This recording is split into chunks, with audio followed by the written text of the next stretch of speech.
Om Swastiastu. Perkenalkan, nama saya Nika Mira Pratiwi dengan NIM 231303107 dari Prodi Pendidikan Kimia semester 1. Pada video kali ini saya akan mempresentasikan hasil UAS saya mata kuliah Agama Hindu. Langsung saja untuk soal yang pertama. Pancasembah adalah sebuah doa yang diucapkan oleh umat Hindu di Indonesia sebelum mereka memulai sebuah upacara ataupun acara. Doa ini merupakan salah satu bentuk rasa hormat dan takzim yang ditunjukkan kepada Tuhan Yang Maha Esa. Lalu, apa makna masing-masing mantra bila dikaitkan dengan Trihita Karana? Untuk yang pertama, mantra pertama itu Sembah Puyuh dengan sarana kosong. Dengan mengucapkan mantra Om Atma Tatutma Sudama Mya Namo Swahi yang memiliki arti Om Atma-Atmanya kenyataan ini bersihkanlah hamba.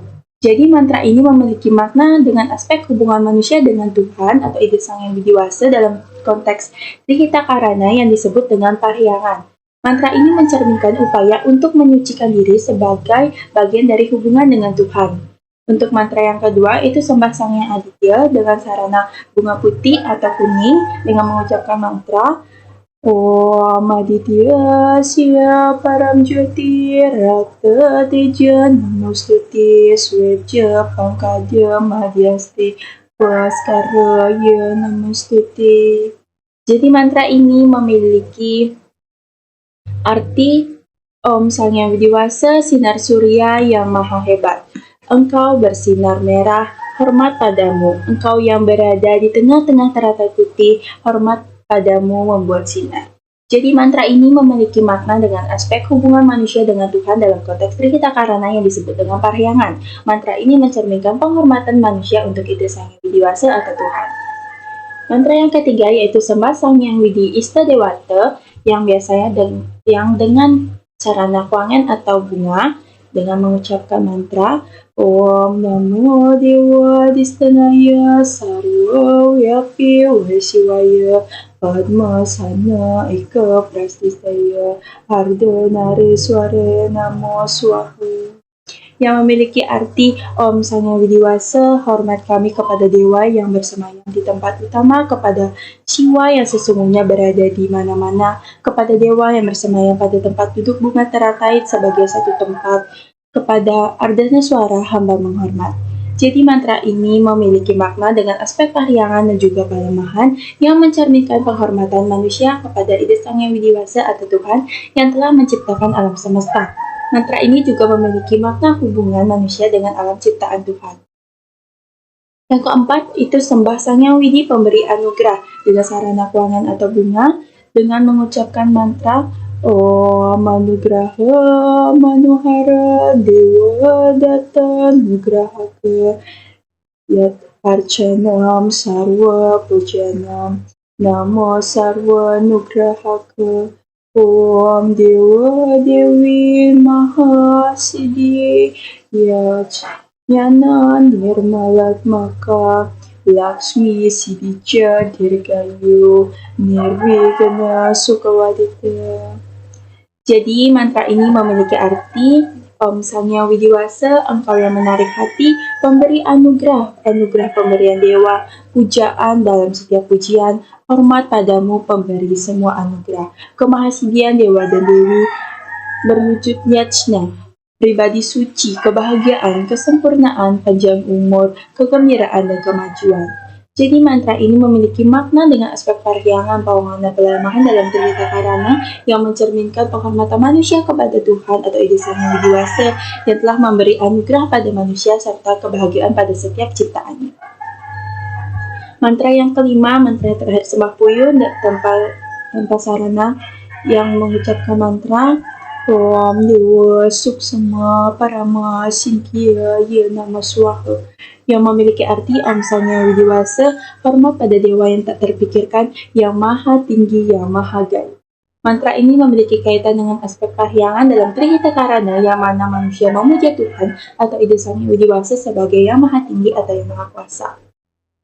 Lanjut ke soal nomor 2. Korupsi sebagai perbuatan tidak pantas dan melanggar hukum oleh pejabat publik, baik politisi atau pegawai negeri, demi memperkaya diri sendiri atau orang-orang terdekat dengan menyalahgunakan wewenang yang dipercayakan oleh publik. Nilai-nilai apakah dalam agama Hindu yang harus dilakukan agar umat Hindu tidak terjerumus dalam perbuatan korupsi, dan sebutkan langkah-langkah yang bisa diterapkan. Baik, untuk jawabannya, nilai yang harus dilakukan untuk menghindari korupsi dalam agama Hindu ada nilai dharma, satya, ahimsa, dan tiaga atau pengorbanan. Adapun langkah-langkah yang bisa diterapkan yaitu dengan menerapkan seluruh nilai ajaran agama dalam kehidupan sehari-hari, bukan hanya sebatas teori atau sekedar kita ucapkan, namun perlu kita terapkan dan juga kita sadarkan.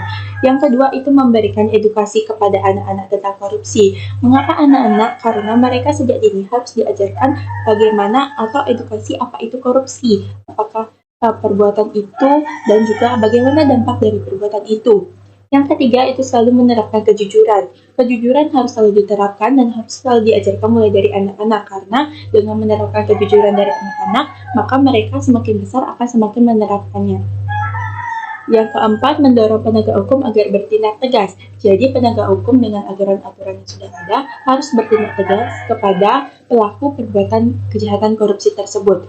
Dan yang terakhir atau yang kelima yaitu dengan membuat undang-undang dan kebijakan agar ada yang mengatur perbuatan dari korupsi itu. Soal yang ketiga, agama Hindu mengajarkan 3 kerangka dasar, antara lain filsafat yang mengajarkan kebenaran hakikat hidup, upacara yang mengajarkan simbol-simbol alam semesta beserta isinya untuk diketahui sebagai pegangan hidup, dan etika atau susila yang mengajarkan norma-norma atau aturan bertingkah laku baik terhadap Tuhan, sesama maupun lingkungan. Nilai-nilai apakah dalam agama Hindu yang dilanggar dalam bisnis prostitusi online yang lagi marak dan berikan solusinya? Baik. Nah, adapun nilai-nilai agama Hindu yang dilanggar dalam bisnis prostitusi online adalah nilai dharma, ahimsa, satya, dan kesucian, serta sebenarnya masih banyak nilai-nilai agama lainnya. Namun menurut saya ini merupakan nilai-nilai yang paling melanggar dari bisnis prostitusi online tersebut. Nah, adapun solusinya yang bisa saya tawarkan, yang pertama, pendidikan dan kesadaran harus dimiliki oleh masyarakat agar mereka memahami bisnis tersebut adalah haram. Mereka harus memiliki kesadaran bahwa untuk mendapatkan uang itu, kita tidak boleh mengikuti bisnis prostitusi online tersebut. Kita bisa membangun bisnis yang lebih baik dan berlandaskan dharma. Nomor 2, itu adalah pemberdayaan ekonomi untuk mengurangi kesenjangan ekonomi masyarakat sehingga tidak ikut bergabung dalam bisnis tersebut. Nomor 3 yaitu kesejahteraan masyarakat juga harus dikembangkan, misalnya dengan adanya komunitas perempuan, pengembangan ekonomi melalui industri rumah tangga, dan lainnya.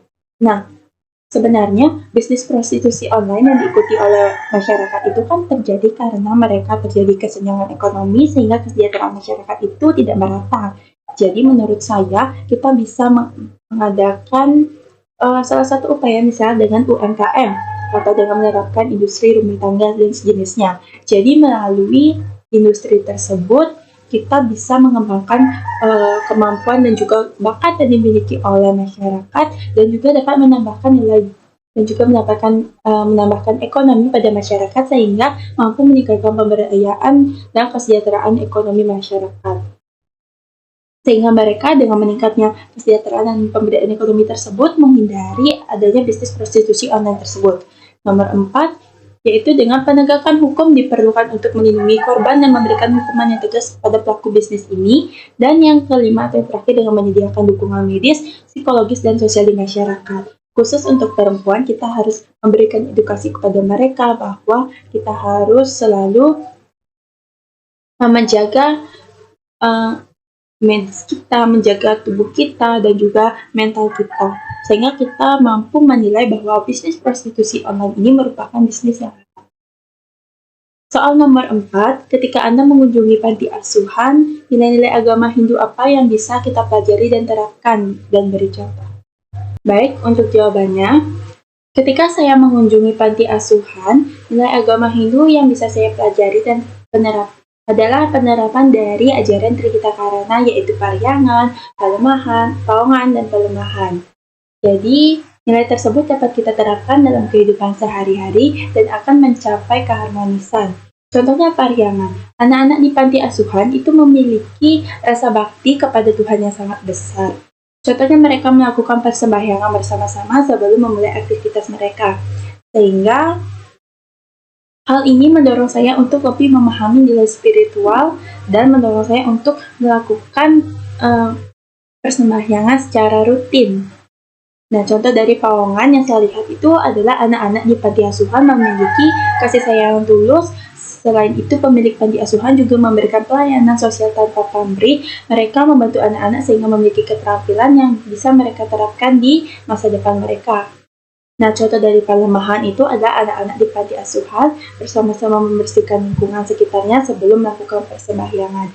Jadi nilai-nilai dari ajaran Trihita Karana ini ada di panti asuhan membuat saya untuk lebih meningkatkan contoh-contoh dan penerapan dalam kehidupan saya. Seperti itu. Kemudian, soal nomor 5, manusia hanya dapat memperoleh ketentraman batin bila ia mempunyai kepercayaan yang teguh kepada Tuhan dan rasa pasrah sepenuhnya. Hanya orang-orang semacam itulah mendapat penghargaan yang tinggi di dunia. Apakah ada hubungan kepasrahan dengan sifat korupsi pada manusia? Jelaskan jawabanmu dan beri contoh. Menurut saya itu ada hubungan antara kepasrahan dengan sifat korupsi seseorang. Karena sikap spiritual dan religius yang berkaitan dengan kepercayaan penuh terhadap Tuhan yang dimiliki masing-masing diri manusia. Contohnya, manusia yang pasrah dengan Tuhan dan memilih jalan kebenaran dengan tidak melakukan korupsi, namun dengan jalan yang benar, pasti akan mendapatkan hal-hal yang positif. Namun, beberapa orang menyalahgunakan kepasrahan ini dengan merampas hak orang lain dengan melakukan korupsi. Jadi, seperti itu menurut saya. Lanjut, nomor 6. Dalam konteks pemujaan, manusia hanya dapat menyadari kebenaran bila dia memupuk keselarasan dalam pikiran, perkataan, dan perbuatan. Kurangnya keselarasan di antara ketiga hal ini sama saja dengan dusta. Orang semacam itu tidak dapat mencapai kesempurnaan kesempurnaan. Hubungkan pernyataan itu dengan yoga dan pranayama yang Anda temukan dalam pengkajian Yoga Center selama ini. Baik, pernyataan tersebut mencerminkan keharmonisan. Hubungan dengan yoga dalam Yoga Center yang sudah saya kaji itu adalah dalam praktik yoga itu merupakan keharmonisan antara fisik, mental, dan spiritual yang akan terwujud jika dilakukan dengan fokus dan khusyuk. Untuk pranayama sendiri, keharmonisan itu diperoleh dengan mengendalikan nafas, pikiran, dan gerakan tubuh sehingga membantu menyelaraskan pikiran, perkataan, dan perbuatan. Kemudian nomor 7, dalam bab bakti dalam kitab Bhagavad Gita dikatakan bahwa waktu adalah unsur yang paling penting dalam hidupmu. Krishna mengajarkan dalam Gita bahwa walaupun engkau tidak begitu berhasil melaksanakan ketidakterikatan kepada benda-benda duniawi, jika engkau melaksanakan semua pekerjaan dan kewajibanmu seperti sembahyang, mempersembahkan segala yang engkau kerjakan kepada Tuhan yang diucapkan oleh umat Hindu di Indonesia, maka hidupmu akan diberkatinya. Apakah makna ungkapan Bhagavad Gita yang dimaksud? Nah, makna yang dimaksud adalah bahwa keberkahan itu akan diperoleh jika kita memiliki pengabdian yang tulus ikhlas kepada Ide Sang Hyang Widiwasa atau Tuhan. Setiap tindakan yang kita lakukan apabila sudah didasari dengan niat yang baik akan membawa keberkahan dalam hidup, serta di sini menekankan pada bakti yang tulus serta tindakan yang nyata agar tercipta kesadaran dan merasakan keberkahan atas ciptaan Tuhan atau Ide Sang Hyang Widiwasa. Nomor 8, ngaben banyak orang menyebutkan bahwa upacara itu sangat boros. Bagaimanakah menurut Anda? Apakah jenis ngaben itu mengurangi dosa karena korupsi seseorang? Nah, menurut pendapat saya pribadi, jika kita mengaitkan pengurangan dosa karena korupsi dengan biaya ngaben itu sangat tidak relevan. Kita melakukan upacara ngaben sebagai bentuk dari penghormatan kita kepada orang tua atau leluhur yang dilakukan dengan tulus ikhlas tanpa memperhitungkan berapa biaya yang kita keluarkan. Di sini upacara ngaben itu tidak memiliki tujuan untuk pengurangan dosa atas hukuman atas perbuatan korupsi yang sudah dilakukan. Upacara ngaben ini bertujuan untuk mengantarkan roh yang sudah meninggal. Jadi dapat saya simpulkan bahwa kita tidak bisa mengaitkan antara pengurangan dosa karena korupsi dengan biaya ngaben itu sendiri. Karena ngaben tersebut sudah memiliki tujuan, yaitu dengan yaitu dan juga sudah merupakan kewajiban kita untuk melaksanakan fitrah yajnya. Lanjut, soal nomor 9, banyak orang Hindu lebih bersemangat melakukan upacara yajnya besar-besaran seperti ngetek dia dengan biaya besar, sedangkan untuk menyumbang beasiswa untuk anak-anak miskin kerap ogah-ogahan. Bagaimana pendapatmu menghadapi realitas ini? Ini merupakan salah satu realitas yang paling saya temukan dalam kehidupan masyarakat. Nah, menurut saya kita sebaiknya melakukan upacara yajnya dan kegiatan sosial itu secara seimbang. Seimbang dalam artian memiliki kesadaran kita sendiri memiliki kesadaran bahwa harus melaksanakan keagamaan dengan baik tapi tidak melupakan pengabdian sosial kepada sesama manusia. Sejatinya, upacara yang ikhlas adalah upacara yang mengikuti aturan yajnya atau satya yajnya, bukan upacara yang besar-besaran atau upacara yang untuk pamer harta benda yang kita miliki dan sebagainya. Itu sama saja dengan tidak upacara. Jadi itu upacara kita lakukan dengan hati yang tulus, mengikuti segala aturannya, melengkapi banten-bantennya, kan seperti itu. Dengan tidak memiliki niat sama sekali untuk memamerkan harta benda yang kita miliki. Melakukan pengabdian kepada sesama manusia juga merupakan dari keagamaan. Ini merupakan hal yang harus dilakukan dengan seimbang. Nomor 10, Yatra Yogaswara Krasno Yatra Partu dan Nurdara. Tatra Shihir Wijayo Budil Dhruva Nitir Matir Mama. Artinya, di mana ada Krishna, penguasa yoga, dan Arjuna yang bersenjatakan busur perkasa, di sana ada kesejahteraan, kejayaan, kemuliaan, dan moral yang langgeng. Bhagavad Gita, bab 18, sloka 78. Berikan contoh untuk pelaksanaan dalam kehidupan sehari. Jadi pernyataan ini memiliki arti bahwa kita harus melaksanakan kebijaksanaan spiritual dalam kehidupan sehari-hari. Contohnya misalnya kita ikut berpartisipasi dalam kegiatan sosial dengan membantu masyarakat sehingga menciptakan keharmonisan antar sesama manusia. Contoh lainnya itu dengan memberikan nilai-nilai dan ajaran etika kepada anak-anak dari usia dini agar terbentuk kepribadian yang baik. Jadi sekian presentasi ujian akhir semester mata kuliah agama Hindu yang dapat saya sampaikan. Mohon maaf atas kesalahan dalam pengucapan kata dan saya akhiri dengan Param Santi. Om Santi, Santi, Santi, Om. Terima kasih.